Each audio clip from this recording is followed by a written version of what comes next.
how way, ay, ay, ay, ay. How we up, ay, ay, ay, ay, ay, ay, ay, ay. How way, ay, ay, ay, ay, how way, ay, ay, ay, ay. Hi, everyone. Welcome back to the second hour of The Bridge with Kira. I know that many of you may have been shocked by some of the information that you heard from Denise. If you want to know more information, Majikia is posting the Justice for Annie Mae Facebook page in the chat, and you can check that out. All of the court documents are there. You can read John Trudell's testimony when he talks about being in a car in the Bay Area with Dennis Banks at the time before when they had found Annie Mae's body, but she had not yet been identified, and they had not yet found the bullet in the back of her head, which was found in the second autopsy. What Dennis Banks said to John Trudell was, the body they found is Annie Mae, and there's a bullet in the back of her head. So that's pretty damning testimony there.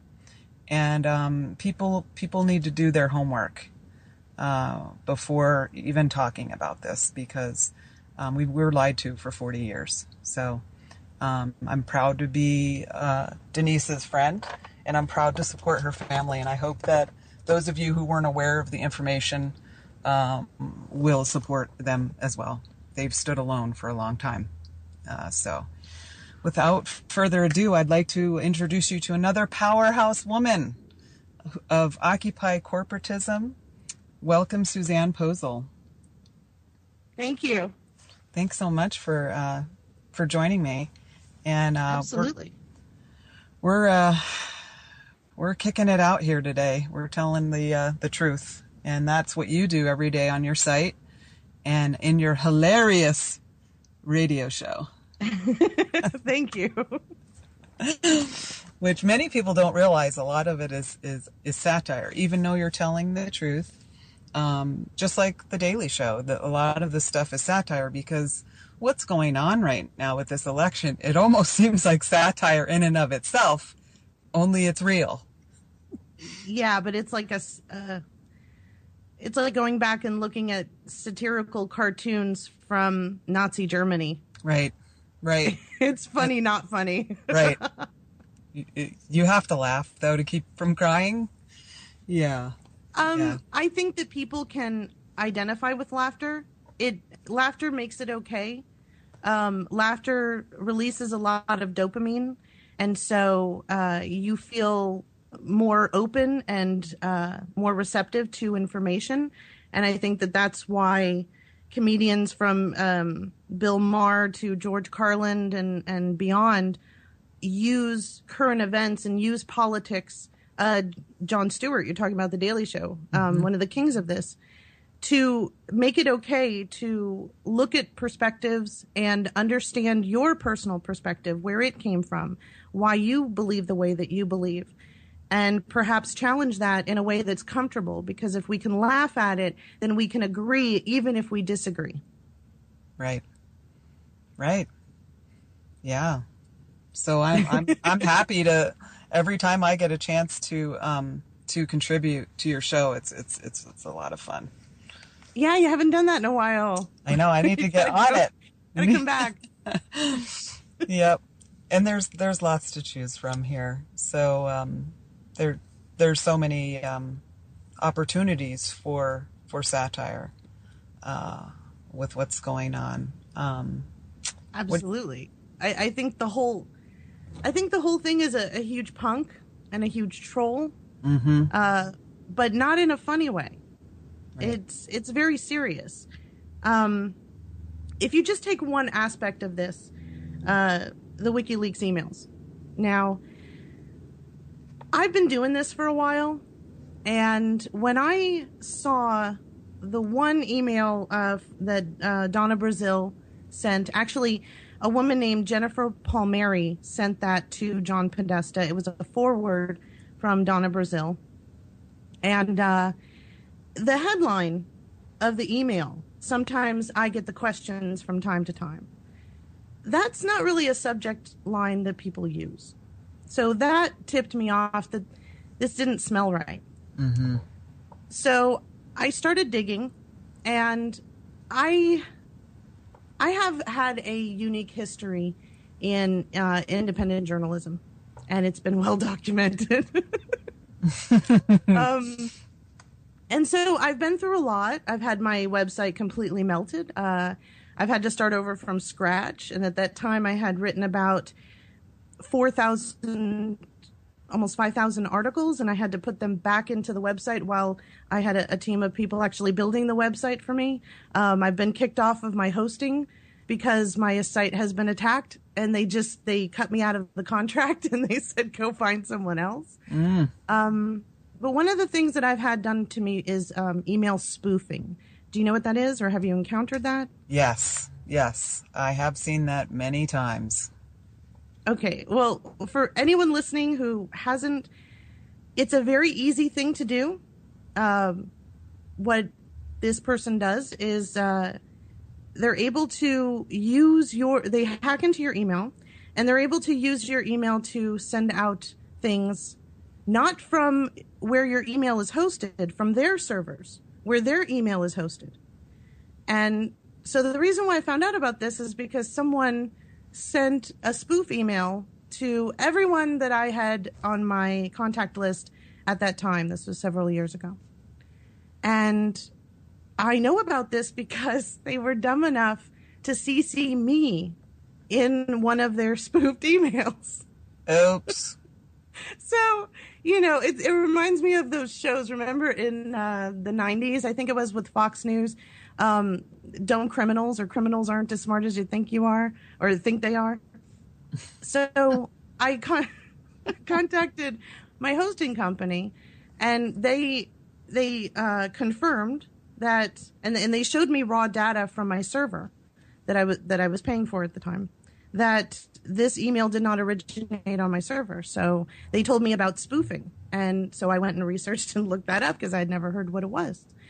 So when I saw this Donna Brazil article that was actually sent by Jennifer Palmieri, it's very important that people remember that, because they always talk about how Donna Brazil sent this email to John Podesta. She did not. Jennifer Palmieri forwarded an email. And so that's a very important little tidbit of information that people don't talk about, because that's where you find out that this email is fake. That email is fake. So how am I going to prove that to you? Well, I'm going to explain it, okay? Okay. So this particular email was forwarded by Donna Brazil, or forwarded by Jennifer Palmieri to John Podesta, and it discussed a topic in detail that just so happened to be the topic of a question that was asked during the CNN town hall debate during the Democratic primaries. Now, it's very important that you remember, because the alternative media has been pushing this, and now Donald Trump is regurgitating it, calling CNN the Clinton News Network. Now, I debunked that on my last show. You can go to occupycorporatism.com, go to the archives, obviously after you're done listening to this program, and listen to my last show. And I completely debunked that in the first segment of the show. So you don't have to listen to the whole thing if you don't want to, but I encourage you to, because it is funny. So back to this email. The funny thing about this email is that no one caught the fact that this was fake. I looked into the source data of that email to check its authenticity, because as a journalist, I can't just believe Assange when he says that his documents are pristine. Anyone who is a self-respecting journalist would do so. So on the WikiLeaks website, along with every email that they've posted from the Podesta dump, and I think they're on number 15 now, they provide that source data. So you can look at the email. When you first look at any email, they show you the email, and then there's a little tab next to it that says source. If you click on that, that is the microdata that computers use to talk to one another. And so this data also establishes confirmation security between servers. So stay with me now, because this is about to get technical. The sender of the now infamous Donna Brazil email is listed as jpalmieri@hillaryclinton.com, because Jennifer Palmieri, forwarded an email that included information from Donna Brazil to John Podesta. Now, a quick server IP address search of jpalmieri at hillaryclinton.com revealed that hillaryclinton.com is hosted on a domestic U.S. server in San Francisco, California. So everything's normal so far. There's nothing weird, except this is where it got strange. The Donna Brazil email sent by Jennifer Palmieri, according to WikiLeaks' own pristine source data on their website, originated in Ireland.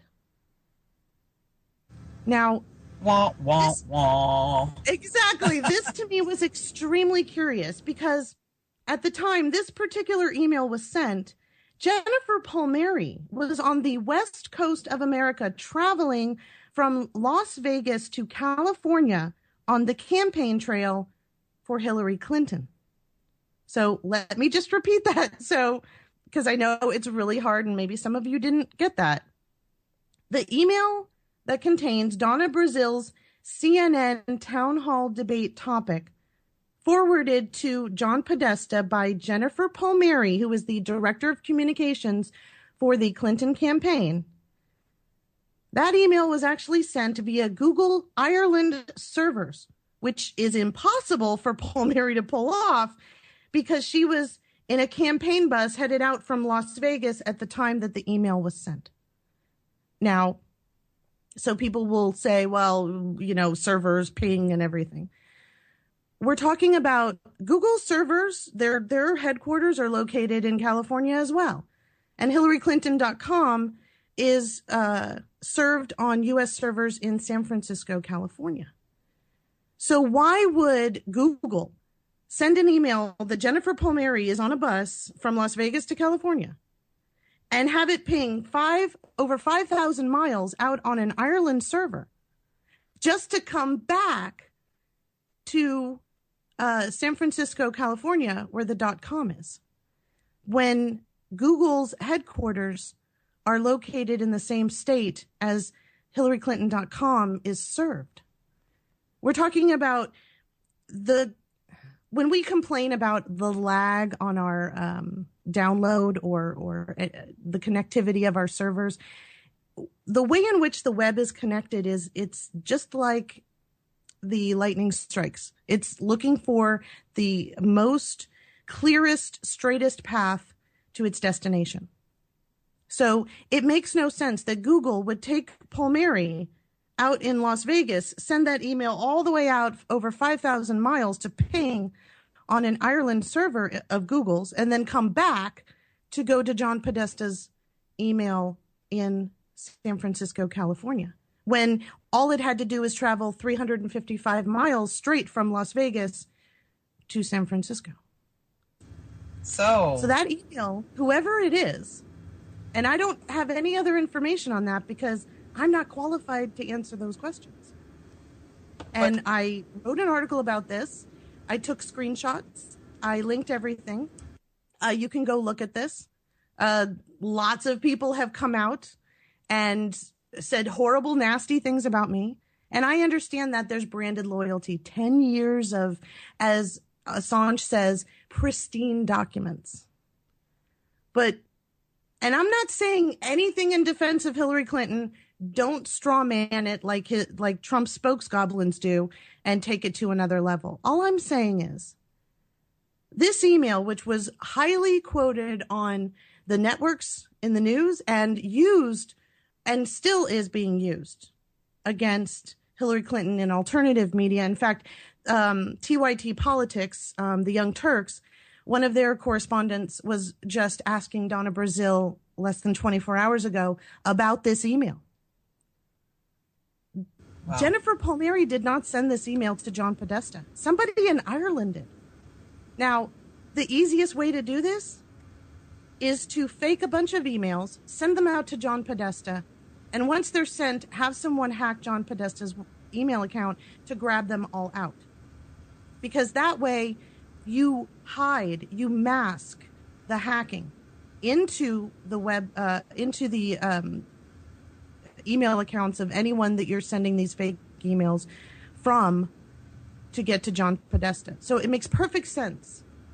This is all from WikiLeaks. I didn't make anything up. You can do it yourself.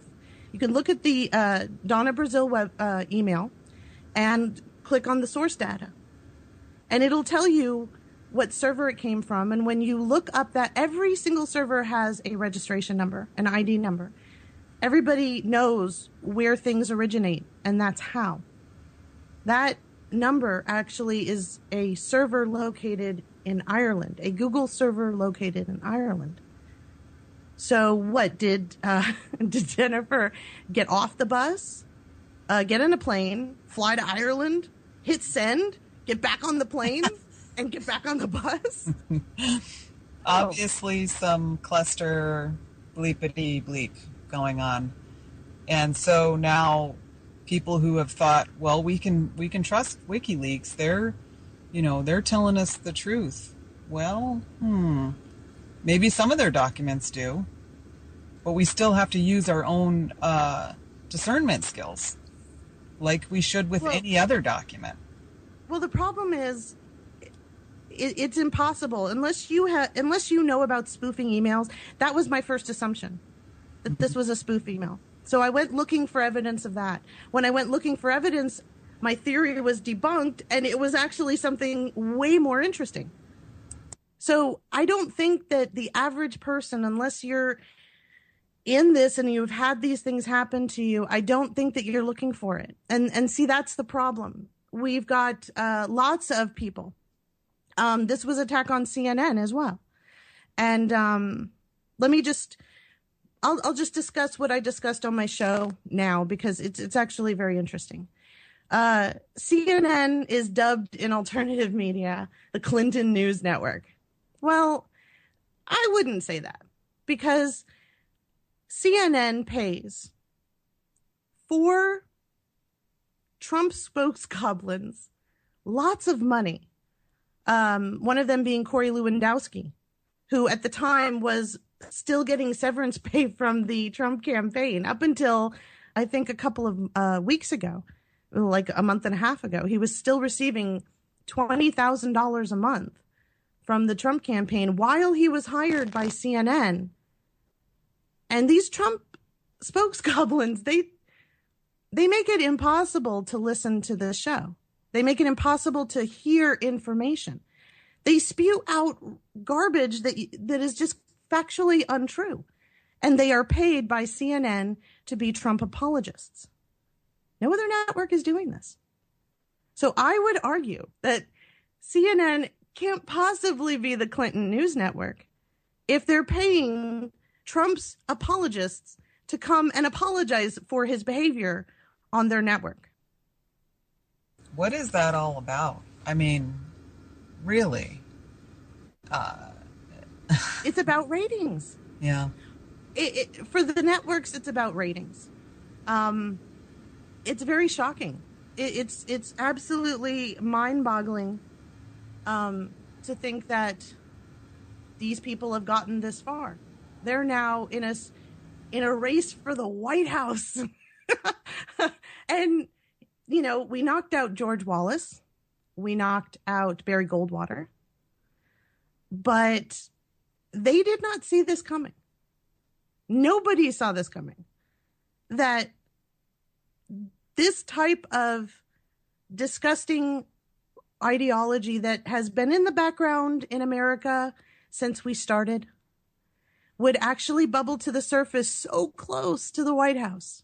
The Republican Party is beside itself because it is being torn in half. All these years of the Republican Party, and I'm talking also about the Democrats who left the Republican Party in 1964 and 65 when LBJ signed the Civil Rights and Voting Rights Act. Those guys who were welcomed like racist refugees with open arms to the Southern Republicans who now define the Republican Party. They have played games. They have danced with these people the whole time.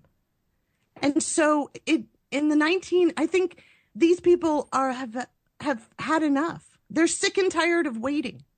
And to be honest with you, this goes all the way this ideology, this hatred for anything that isn't Presbyterian or white goes all the way back to King George in Britain and Northern Ireland and the Scots Irish. But now it's here. They tried in 1981 to have their own country, their own homeland, their own Aryan paradise, with David Duke's help, with Ron Paul's help. And they were caught with guns. They were going to take over the island of Dominica. And they were caught by the ATF, and this was stopped. But I don't think that they gave up on the idea that they could have their own country. And now it looks like they're really close, which is terrifying to anyone who is not of them, to anyone who is African American, Hispanic, Native American, Asian, female, Muslim, Jewish, Catholic. They are, I think the Republican Party's dance with these people has gotten to the point where you can only dance so much, to use the misogynistic example. Guys take a girl out and they wine and dine her and they take her to these places and they can only take it so much before they're like, come on, just sleep with me, right? That's how they're behaving. They have lost their composure. And they are like, we are so close now, we are not going to stand for failure. And so they put out the idea that the elections are rigged. And yeah, isn't it amazing? We saw absolute descent into disgusting, racially motivated violence at Trump rallies when they first started. Remember? Yeah.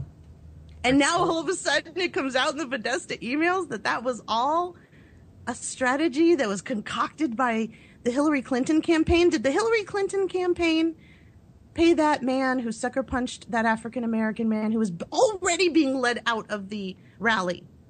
No. That man said everything that every white supremacist has said. If we find him in the parking lot, we might just have to kill him. Mm-hmm. I know what school choice means. It means that African Americans, minorities, and even children with disabilities cannot go to school. This is a reinterpretation of segregation.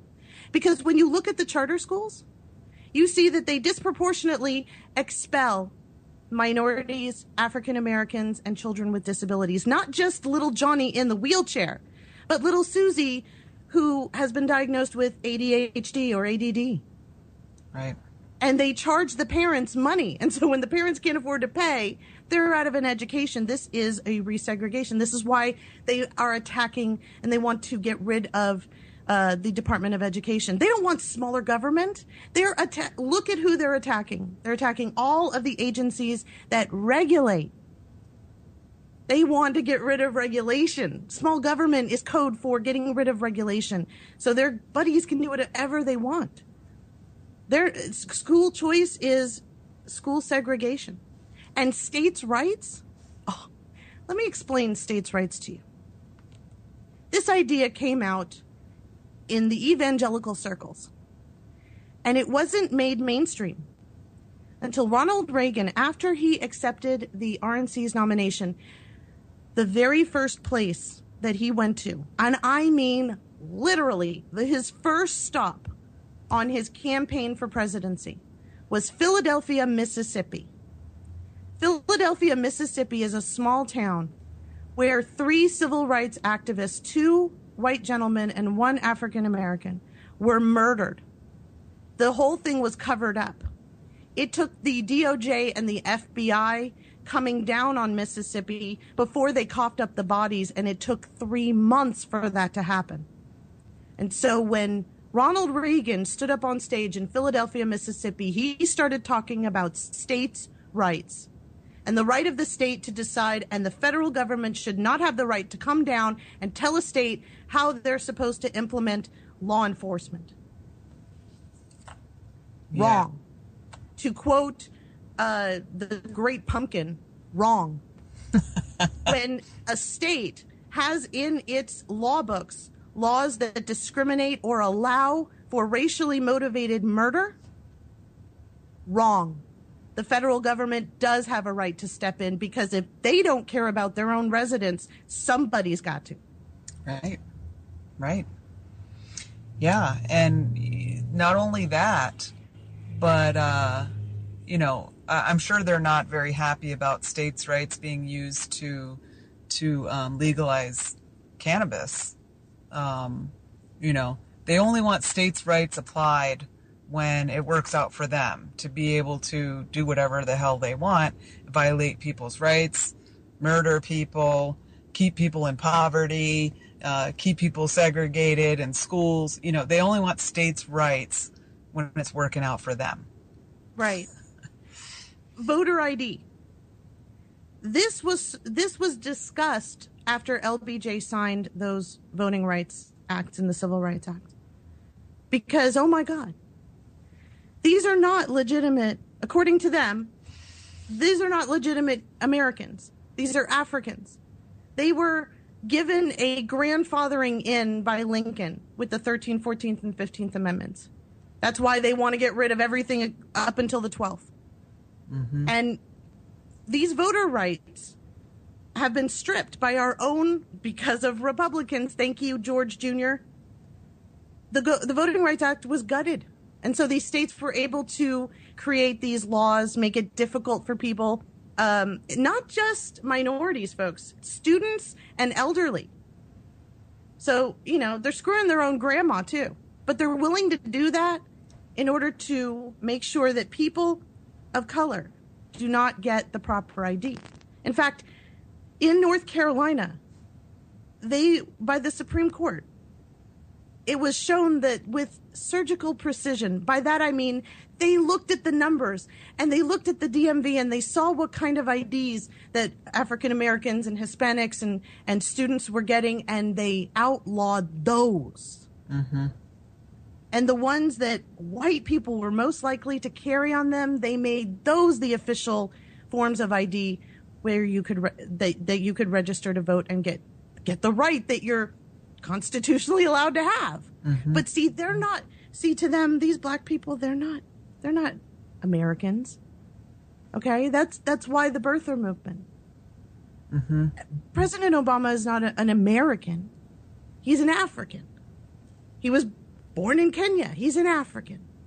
And we can't have Africans running our country, because these people, and if you go all the way back, and you're talking about not that long ago, 150 years, right? Something like that. It's not that many generations. You have to go back. Right. So the storyline doesn't have to go so far. The game of telephone doesn't have to go as long as you would think to the people of today. But these people today doing this are the children, the descendants of those people who split our country in two because they think that an African person, human being, is no different than their couch or their car. And how ridiculous would it be that the government will come in and take your couch out of your living room? I paid for that man. He belongs to me. So the illegitimacy of the presidency of the first African American, totally, because he's not an American. He's not a citizen of the United States. Show me the birth certificate. And that man who championed that, who was praised by Pamela Geller, who is a radical Christian terrorist in her own right, now he's running for president. And he's saying that our elections are rigged. Oh, let me explain the rigging of the election. Mm-hmm. We got riggers. Yeah. But they're in North Carolina, they're in Texas, they're in Wisconsin. Those are the riggers. The actual voting, 2000 to 2011, there were 2,000 alleged cases of voter fraud. Now I'm talking about local elections. Local elections. It was 2,068 cases of alleged voter fraud. Out of those cases, only 38 were prosecutable. And out of those, only 8 of them were successfully prosecuted. This isn't a thing. Out of 146 million registered voters from 2000 to 2011, voter fraud is not even a thing. Mathematicians know this as statistically insignificant. Go back and add another decade to that. I will tell you, 1 billion votes. Out of 1 billion votes, you have 38 cases of voter fraud that were even prosecutable, that were even actually voter fraud. And most of them are clerical errors, where someone has the similar name and there is a letter misplaced, and that happens to me all the time. I'm constantly called Susan. My name is Suzanne. And my name is spelled Susanne, and people spell it Suzanne. So would it make sense that someone who worked at the DMV, who probably can't say my name correctly or spell it correctly, might have a difficult time with some other people's names? Absolutely. So this voter fraud stuff doesn't exist. The rigging of the election, it doesn't exist. And it's never, ever happened on a national scale. This would be a conspiracy that would entail hundreds of thousands of people in collusion. Now, if you are up on conspiracies, you know that if 2 or more people are involved, the likelihood that it's going to be exposed is good. But if you add more people to that pot, like several hundreds of thousands of people, the value of the rise is dramatic. It would have been exposed already. We talk. We're social creatures. We love to gossip. That's why we have Access Hollywood. Not good for Donnie Rapo, but good for us. Right. And then we have gerrymandering as well. Right. So, yeah, the election is George rigged. with the purple crayon. Let's redraw the districts. Right. I mean, that's real rigging. But, it's not rigged against Trump. He's running for president. How is it rigged against him if he's running for president? That's proof positive it's not rigged against him, because the jackass is running for president. It's like... Yeah, he said that the primaries were rigged. He even said that the Emmys were rigged when he didn't win an Emmy for The Apprentice. Everything is rigged. Yeah. Because he's not a loser. You got to remember. You got to look at this guy. He was raised by a man who said, kind of like in Talladega Nights, if you're not first, you're last. His father referred to them as killers. You're a killer. This is well documented. And so... And you have to understand, he and his father were very close. Even though Donald messed up a lot, it was much better than his brother. His older brother didn't want anything to do with the family business, and he went off to become a commercial pilot. And his father said, well, isn't that tantamount to being a bus driver? Now, it eventually happened that his older brother drank himself to death. But according to biographers and people who have been close to the family, it was Fred Trump and Donald Trump picking on this man that drove him to drink and ultimately led to his death. So this is a bully who bullied his brother to death. Wow. This is a man who everything is rigged against him because he's not a loser. Every company except for Trump Tower, every company that he put together, the airline, the steaks, the card game, it's all gone to the gutter. They just closed the Taj Mahal in New Jersey for the final time. And everybody who's owed money is not getting it. Right. But just to give you an understanding of where Trump is sitting right now, he was given a gift when in New Jersey his casinos were going under and the banks, and he owed $3 to $4 billion to these banks. The banks made a decision that actually affected the rest of our lives. Right. And at the time, I'm sure it was a monetary decision for value. Mm-hmm. So what they did was they said, well, we're not going to let you sink. Your name is worth more. And I think you could make back that money for us if we let you keep your name. So we'll put you on a stipend of $500,000 a month, which to him was like, oh, dear God. And he's been doing that ever since. And what they wanted him to do was go and push the name, because putting Donald Trump's name on it had an air of elegance, lifestyles of the rich and famous. He had put himself out in the media and created this persona to the point where it was bigger than the debt that he owed to the bank. And they thought that it was more of a monetary value for them in the long run to get the money back if they allow him to push his brand. So he's become a brand hawker. And you know what? I mean, come on. He's 70 years old now. My grandfather retired a multimillionaire at 72. It didn't work. Warren Buffett hasn't really worked much, and he's worth a lot of money. I think that people who make a lot of money and have a lot of money can kind of sit down for a minute, in their 60s and 70s and not have to work. He, on the other hand, he's still out there working. He's worked on flow. I'm sorry? Because he has to. Because he has to. Because he is on flow. And when my husband and I started our company, HealthMax, which thank you for being an affiliate.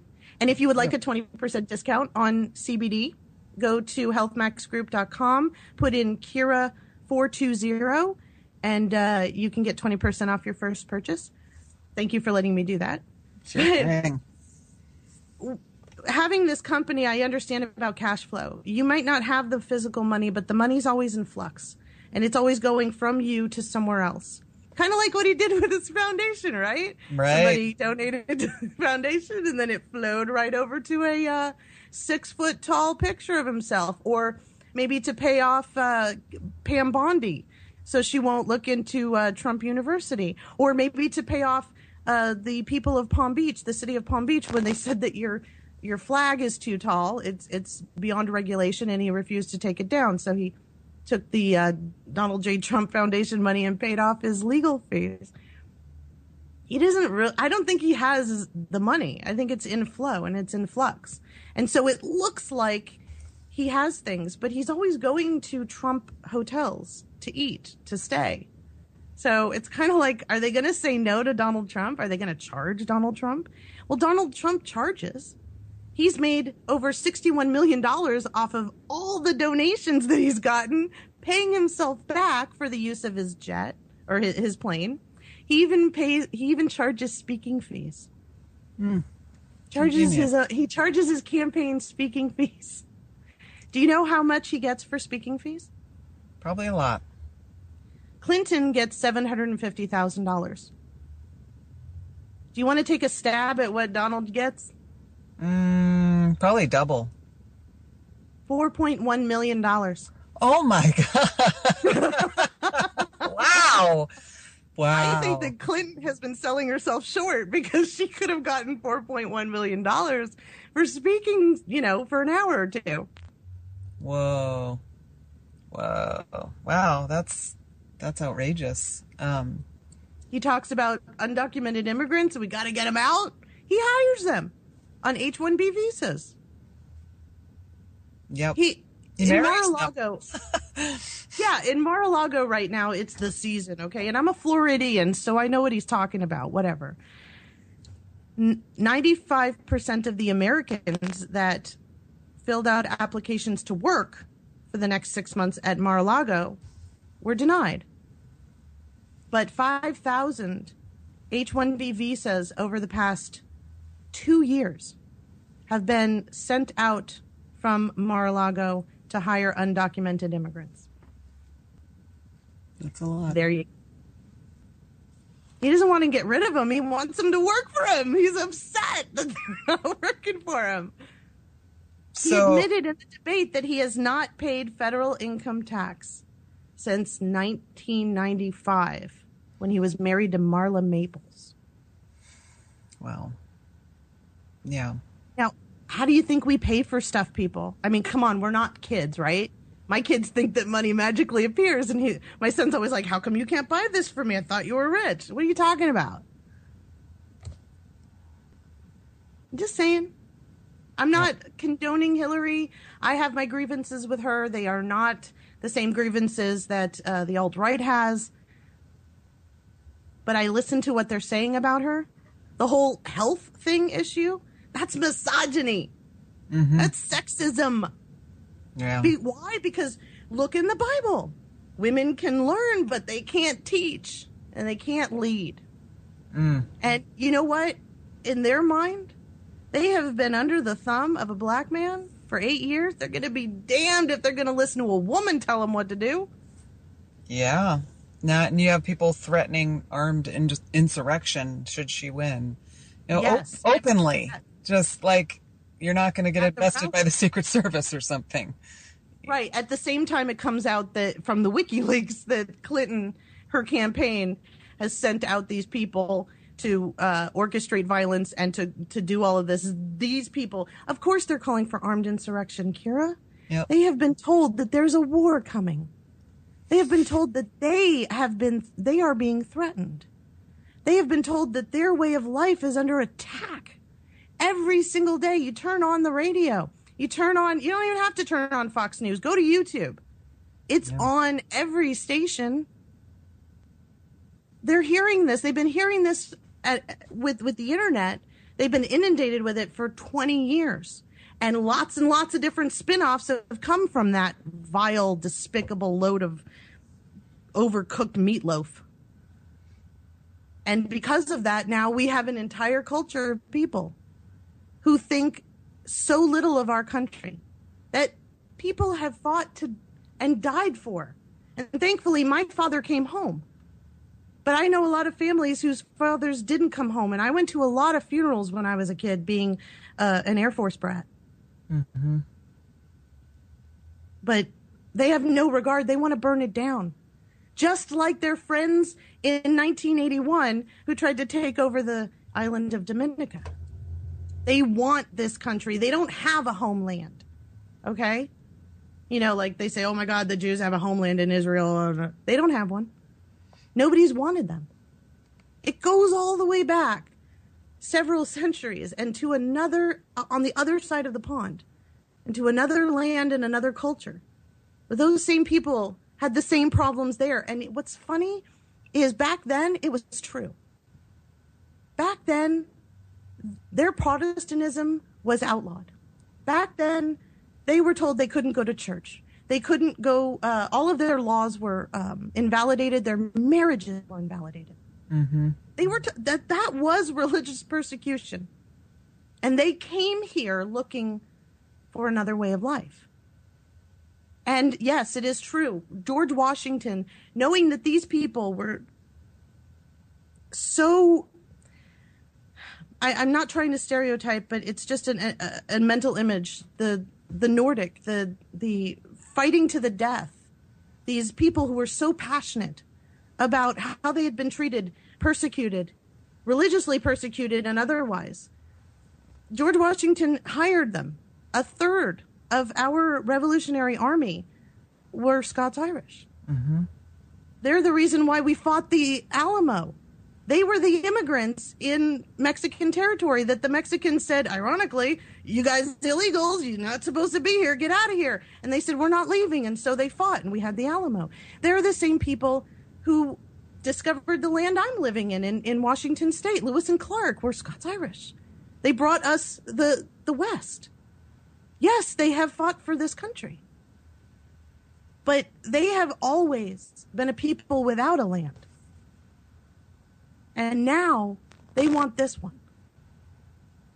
When you talk about minimum wage and affirmative action, when you hear a Congressman Steve King on CNN or anywhere else, I just saw him on CNN, that's why I'm referencing it, talking about we can't have affirmative action. We got to get rid of it. You know who was saying that in 1973 when he was in the Louisiana State Senate? David Duke. David Duke. This is not a coincidence. It is not a coincidence that Bill O'Reilly, Scots-Irish, says Tiller, Tiller, the baby killer, and Tiller is killed by a gentleman who is part of the Army of God. that is a white supremacist group hooked up with Stormfront, who was started by Don Black, who was one of the people who tried to take over Dominica with the help of David Duke and Ron Paul back in the 80s. See, you like dot connecting? You like doing that? Let's do some dot connecting. It's not old. It's not new. It has always been there. It is still there. Why do we have so many African Americans disproportionately being assaulted and murdered in our country? Because the cop was scared. Where does that fear come from? Mm-hmm. Oh, let's talk about the beginning of our police. Where did they come from? Oh, they came out of the slave patrols. What are the slave patrols? Oh, those are the groups of militia that the states' rights, right? Put together to make sure that the African slaves were brought back because they were property and the owner wanted their property back. And Patrick Henry, who helped write the Second Amendment, argued that we needed to have militias. We had to keep the militias and we had to make sure that they had their right to their gun and that it was never infringed because of slave patrols. Because we couldn't, and in his words, we couldn't guarantee that the federal government wouldn't change their mind on slavery, which they ended up doing. Mm-hmm. So that's where we get the Second Amendment. That's where we get these gun rights. That's where we get our police officers. Yeah, Slave I mean, patrols. it seems so, counterintuitive for these people to be paranoid about their guns taken away when they've never had them taken away, and the very people who have, i.e., natives, rounded up having their guns taken away and then summarily shot and killed on the regular and in large groups. Are not paranoid, I need my guns, like these folks are, and they've had their guns taken away and they've been murdered after having their guns taken away. So genetic memory, might play a role. You would think it would play a role in this, but no. I think they're fighting. I think it's the stories. Since World War II, Jews don't let their next generation forget what happened. Never forget, because another Hitler could rise and he will find you. And no matter if you change your name, no matter if you get married, he will find you and they will put you back in those camps and they will kill you. And I think that has happened also within Scots-Irish culture here in the United States. Don't forget that we came from a land where we were persecuted, and they were. Mm-hmm. They were. They have, but it's not happening now. But see, these are authoritarians. They live by rule. And if you don't follow the rules, you must be punished. Now, that's okay, I guess, for raising kids to some degree, but it's not okay to put a country together, because that's not freedom. Freedom is the expression and the debate and the coming together of a compromise where, yeah, both of us give a little, but at least we have something that we can both agree on and both live with and move forward. But these people want to push us backward, where women don't have rights, where I don't have the right to decide what happens with my body. And there are 14.8 million people in this country who voted for him in the primaries who say that's not sexual assault. They don't even talk about the sexual assault part. They talk about the word. Right. How he referred to a kitten, the other way. Yeah. And that's it's not what women are. I'm sorry. It's not locker room talk. Locker room and talk is like, man, she's got a nice body. What would I like to do? It's it's narcissistic bragging about your ability to not respect people's boundaries and get away with it.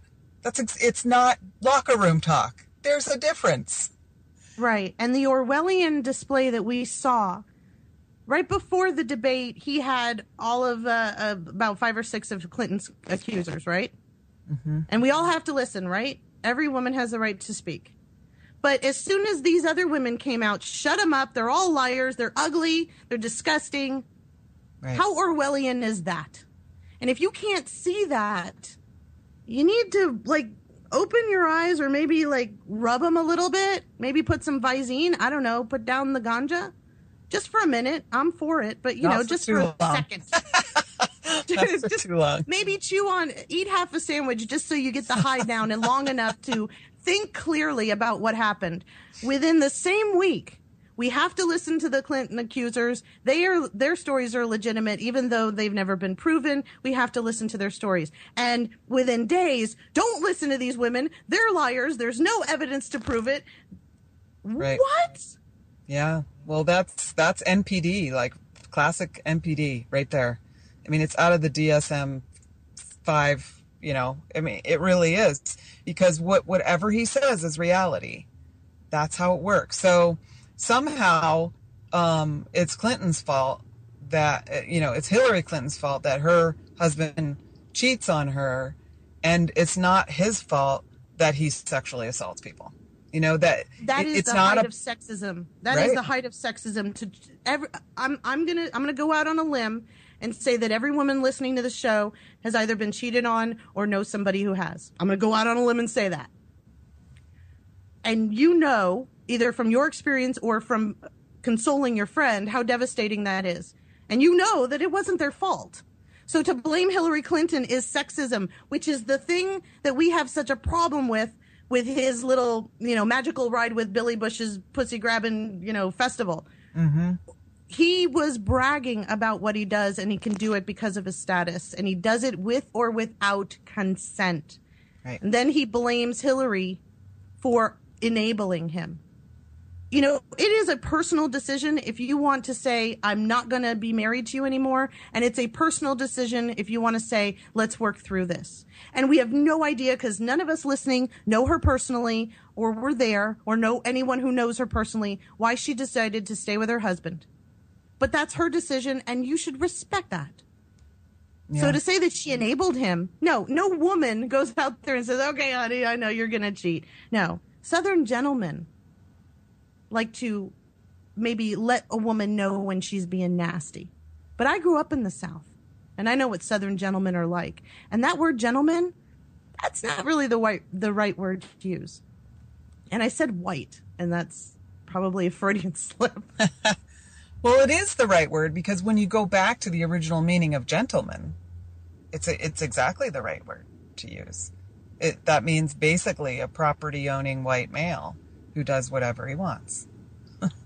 Well, then, yes, then I take back my statement. But we now come to think of it as like somebody who has manners, who respects people. But that's not the original. I mean, the Southern gentleman comes out of what you're talking about here, the slave-owning Scots-Irish, militia, slave catcher, police force that killed people in the civil rights movement and covered it up. It never went away. It right? just went underground. The internet gave it a way to be alive. And because we all like our gadgets, and it's really cool to do this, and it's awesome that I can sit here talking to you while we're in two different states on other sides of the country. This is fantastically cool. But at the same time, they have taken it over. They saw the advantage of it early on before anybody else really got it. And now we have this disgusting, vile, grotesque, beyond hate speech happening. And we have people who, for all intents and purposes, are good people. They just believe something wrong. And who would they be if they hadn't been brainwashed? They could have been anybody, but they're these people.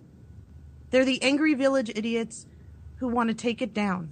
One gentleman talking to Washington, the Wall Street Journal, rather, said that he and his friends are going to take her out. Take her out how? What does that mean? Right. They don't want this country. The governor of Maine just a couple of days ago on the radio said, the Constitution's kind of flawed. Maybe we need to rewrite. Maybe we need an authoritarian power in this country. That's why we need Trump. That is what our founding fathers warned us about. Don't elect that crazy, disgusting man. Please don't. Thanks for joining me, Susanne, and I can't wait to have you back. Thank you. I had a great time. Okay, take care.